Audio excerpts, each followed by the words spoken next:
Okay, Assalamualaikum warahmatullahi wabarakatuh.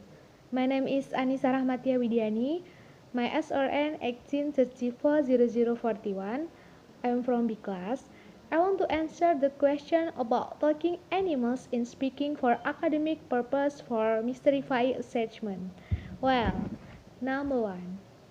Do you agree that animals or some animals are able to communicate verbally or physically to their some species?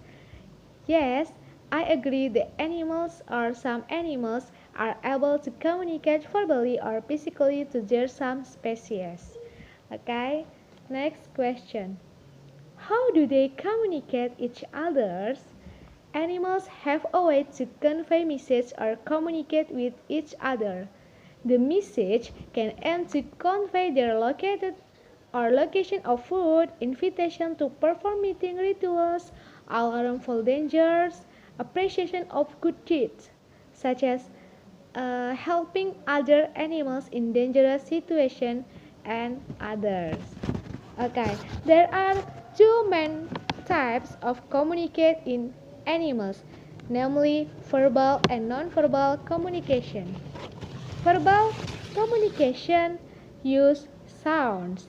Most species use it as a medium to convey message. For example, bats. Nocturnal animals that are active at night use sounds waves to communicate. Okay, and next, all birds communicate through chirping. The sound waves are what they use to communicate. Mammals generally use sound to call others members of their groups. Small animals usually make squeaking noises, while larger animals have more tender sounds. Whereas nonverbal communication has various forms of communicate in animal, such as the first is facial expression. These types of communication is mostly found in dogs. When angry, will grin and straighten their ears.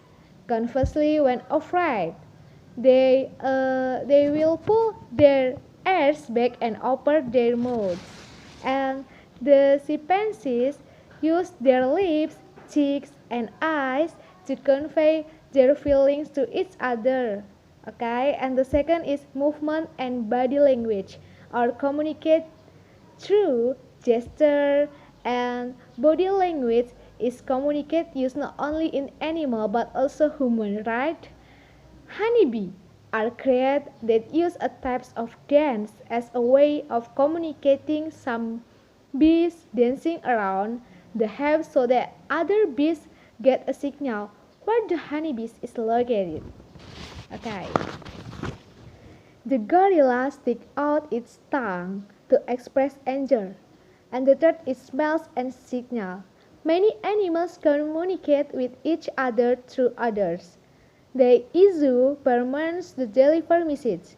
Wolves, deer, and insects generally use this type of communication.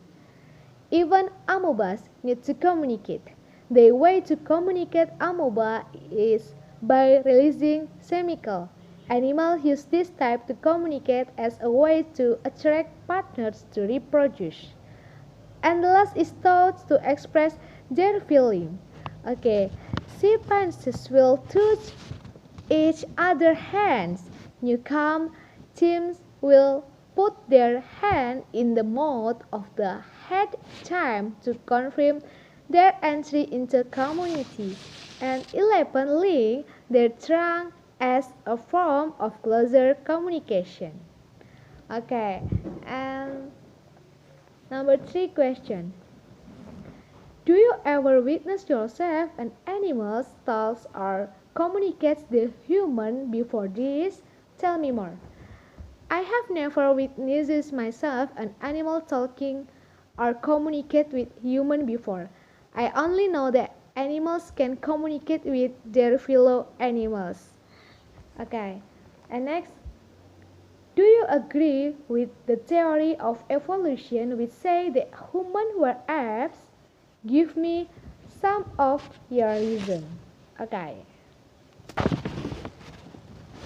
I disagree regarding Charles Darwin in a book entitled On the Origin of Species by Means of Natural Selection, or the prevent or the preservation of favored traits in the search for life. Consider humans to originate from infant apes. In this theory, Charles Darwin said, a thing or materials encourage a change from imperfect to perfection. Then, theory is extended to its human origins. However, this theory has weaknesses and shortcomings because there are a number of plant species that have not evolved and remain in their original state.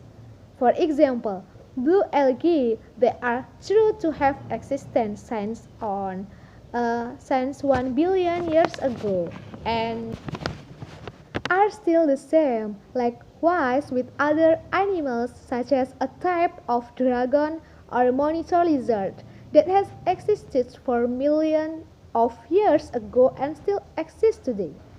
So, it can be said that the theory which is considered scientific is apparently not absolute, right? Because between theory and reality cannot be proven.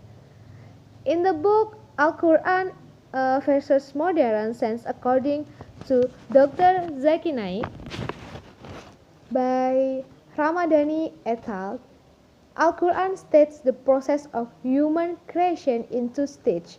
The first stage is called the primordial state. The first human being is Adam alaihi salam. And then the second stage is the biological stage, which is the mixing of semen of nutfah stored in a solid place or the womb.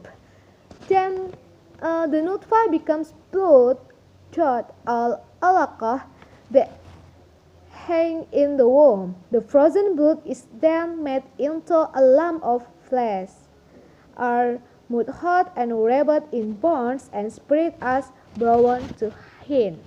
Okay, and the last question. Do you think when animals or some animals can talk or communicate to humans, then they are on the same level as human or later on the animals will behave like human? Okay, I don't think that way because essentially animals and humans are different and animals will not be able to behave like humans. Humans are given reason while animals are not. Okay, I think enough for my answer. I apologize if there are any mistakes and wrong pronunciation. And the last I say, wassalamualaikum warahmatullahi wabarakatuh. Thank you.